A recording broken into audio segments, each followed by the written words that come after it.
For those of you who are familiar with Abraham Hicks teachings, a lot of this will be an explanation of that, at least from my view. So for those who are not familiar with that, they're most known for their slogan of the law of attraction. But again, there is a proper way to understand all this law stuff, and there is a very partial way to understand it. And for the most part, I think the real understanding of what is meant from their point of view is missing. And it won't be only about that, but it will be a big component. So I also want to credit their teachings. So Esther Hicks is the channeler of an entity or group consciousness that calls themselves Abraham. And and they address certain concepts that, if properly understood, if understood in the true light of things, it can be incredibly powerful, freeing, liberating, and make a lot of sense out of your life, as well as aid and assist us as a group, which is the next level of that application, in the manifestation of what I've sort of symbolically been referring to in the last few days as Shambhala. But it's not really a different word than, or it's not really a different concept than No Limit Society, or at least an aspect of No Limit Society, the manifestation of that going forward. Where to start? Okay. Well, let's start with one of the first understandings, to remember that we often forget as we look at the world through our physical senses.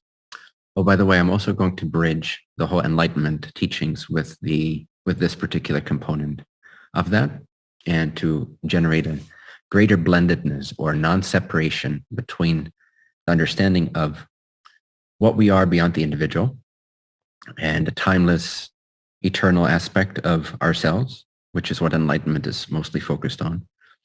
Whereas empowerment, if you will, or expansion, manifestation, and so forth, as well as the individual being in a never-ending process of becoming.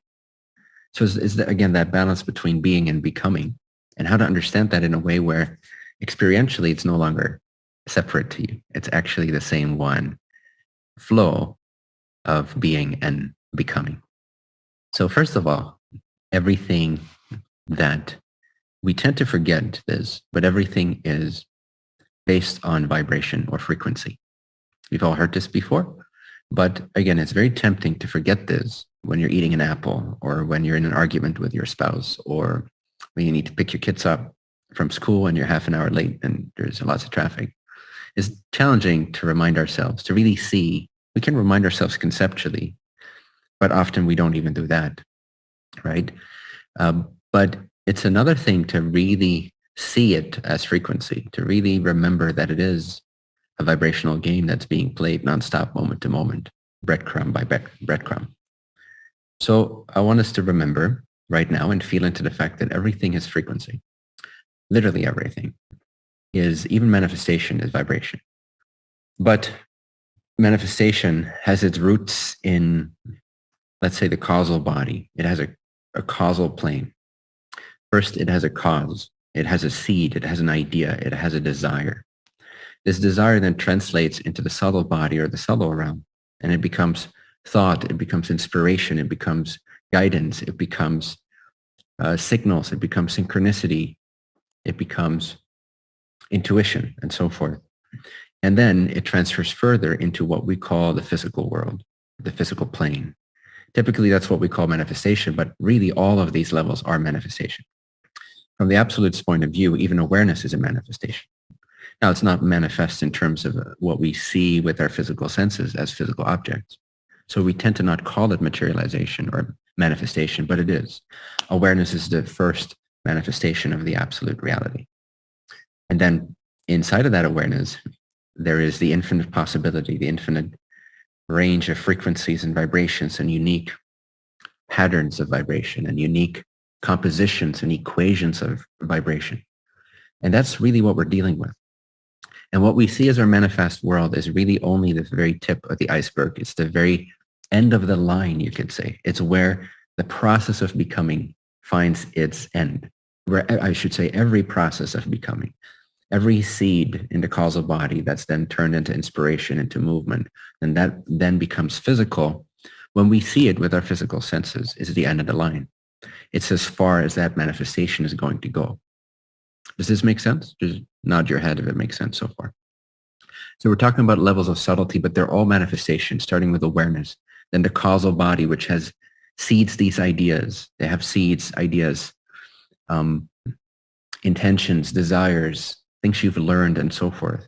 And for most of us, this is very unconscious. Then it transfers into the subtle body, which is typically where it becomes subconscious, or for some of us, it becomes fairly conscious. The more aware we are of our thoughts, of our impressions, of our ideas, of our inspirations, of our feelings, of our emotions, the more you could say we are making the subconscious of the subtle body conscious, just like we're conscious typically. Some people aren't even conscious of that, but of the physical world, right? So it's like that. We're talking about levels of subtlety, but they're all manifestation, and they're all the flow from the creator manifesting itself, expanding into itself, learning about itself, knowing about itself, expressing more of itself, expressing more possibilities to know itself, and on and on and on and on it goes. So it would be kind of dumb to not observe that there is a process of becoming in addition to being. Would you agree? We could ignore that. We could say, okay, it doesn't really exist. And from one point of view, you'd be correct.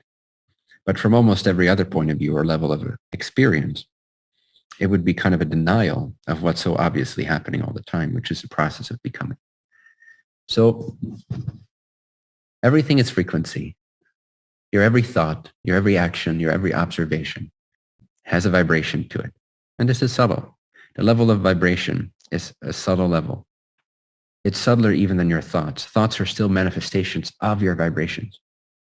And on the level, that's why on the level of thoughts, sometimes it appears like we don't really have free will. Just like we don't really have free will about this pillow over here or this laptop over here. It's already what it appears to be. Thoughts are subtler, but they still have a little bit of that stale quality to them. If you observe your thoughts, you can realize, well, I'm not my thoughts. And it seems sometimes you don't really have any control over what appears in your subtle body, your mental body.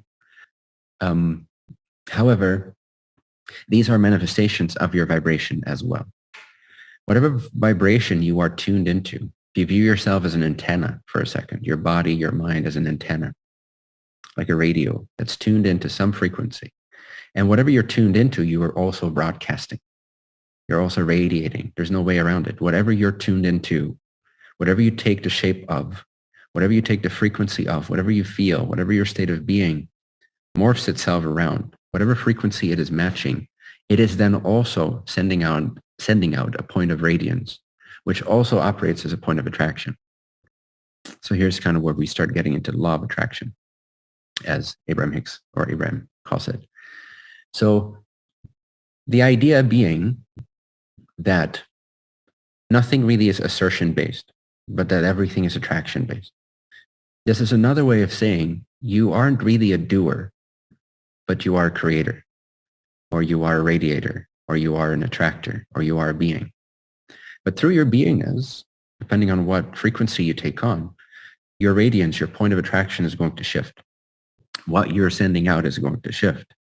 And based on what you're broadcasting, what you're radiating, your dreamscape, your landscape and consciousness is going to reflect that with the subtle body first, and then later on with the physical bodies. When I say body, I also in this case mean the plane, the physical plane. You could say, okay, you have a subtle body and there's a subtle plane of existence. And there's a physical body, but there's also a physical environment or plane of existence, which you call your world, the world of your senses and so forth. All right, so that's the basic sort of understanding conceptually. Now to get into the more important aspects of this. One thing I want to clarify is desire. Who here has experienced a desire arising and the frequency of that feeling like bliss and feeling like expansion? Raise your hand. Where you have a desire, something happens and it generates a desire. And as soon as you have that desire, it lights you up. It expands you. You feel filled with bliss and with joy. Huh? Have you ever had that? Cool. And who's ever had a desire come up and it comes with contraction and it comes with pain and it comes with craving and it comes with frustration and it comes with perceiving it to not be here? Raise your hand. right? So often when we talk about desire, that's what we're talking about. But I want to clarify that that's not actually what desire is. Whee! So desire is, true desire is bliss. It's literally you doing your job as an extension, as an expression of the one infinite creator. For now, you guys can lower the hands. That's only if you ask questions. Just raise your physical hand if I'm asking a question for feedback. But for now, I'm not answering questions yet. So the team can lower Anki and Guinea's hand icons. Thank you. So no questions yet. What we often call desires, or when we say, okay, desire is the root of all pain, right? That's one of the spiritual statements, a lot in the Enlightenment teaching. It's really a misunderstanding. And I've addressed this many times before in different ways, where I said desire is not the problem. It's the lack of beliefs. It's the lack of vision. It's the lack of possibility that you project that generates suffering. Desire isn't actually a source of suffering. It's how much we oppose that desire that generates the suffering. So if you have a desire that's unrestricted by thoughts, that's unrestricted by limitation, that's unrestricted by lack beliefs, that's unrestricted by what you believe is possible or not possible, reasonable, not reasonable, doable, not doable, what you believe you're worthy of or not worthy of. Before it reaches the domain of the mental body's self-doubt, before it's personalized, desire itself is actually the expansion of creation. It's actually fulfilling the core desire of the one infinite creator to know itself. That's what desire is. So there's a distinction to be made between desire and craving. And it's very important to keep those distinct. They're very distinct things. Craving is what occurs when you resist a desire. It's not desire itself. You have a desire, which can be an idea. It's an inspiration. It's inspired. Desire is inspired. Now, it can also be motivated by the contrast of your day-to-day experience.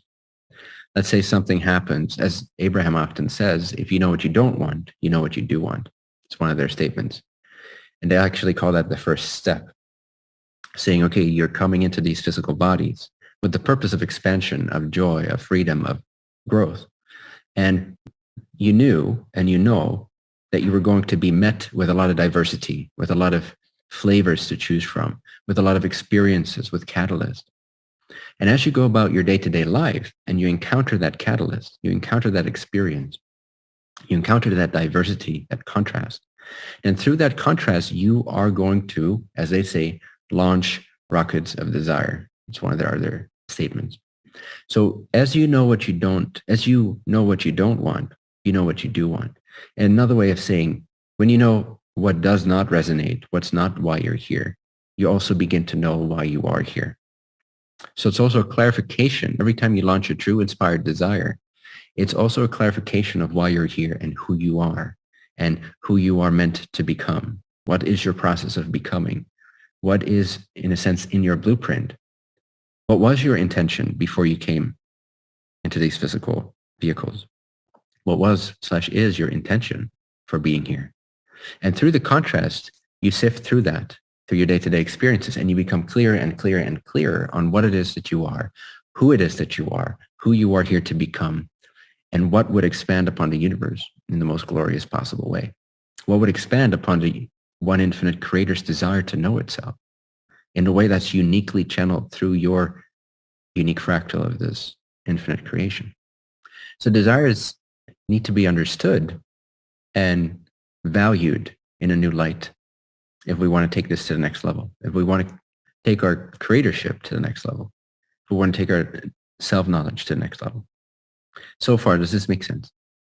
Just nod if it makes sense. All right. So ironically, okay, suffering actually happens when you don't act on your desires.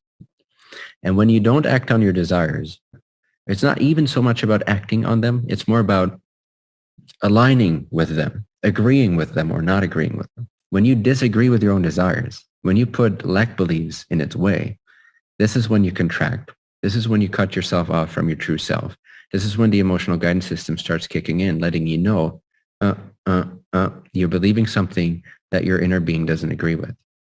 you're agreeing with something, you're perceiving something in a way that God doesn't perceive in that way, and your unique blueprint doesn't match up with in that way. So when you do that, when you contract, which is the result of contradicting yourself, contradicting your own desire for expansion, your own desire for desire, then that contraction leads to emotional suffering, catalyst. And if that is not properly addressed quickly enough, it turns into frustration, it turns into depression, it turns into cravings. So cravings are desires that you've disagreed with that then turn into cravings. So cravings are like the evil little brother, if you will, or sister of desire. It's because we've distorted desire. So desire plus lack and limitation breeds a whole new category of desire, which would be more accurately called cravings. Does this make sense?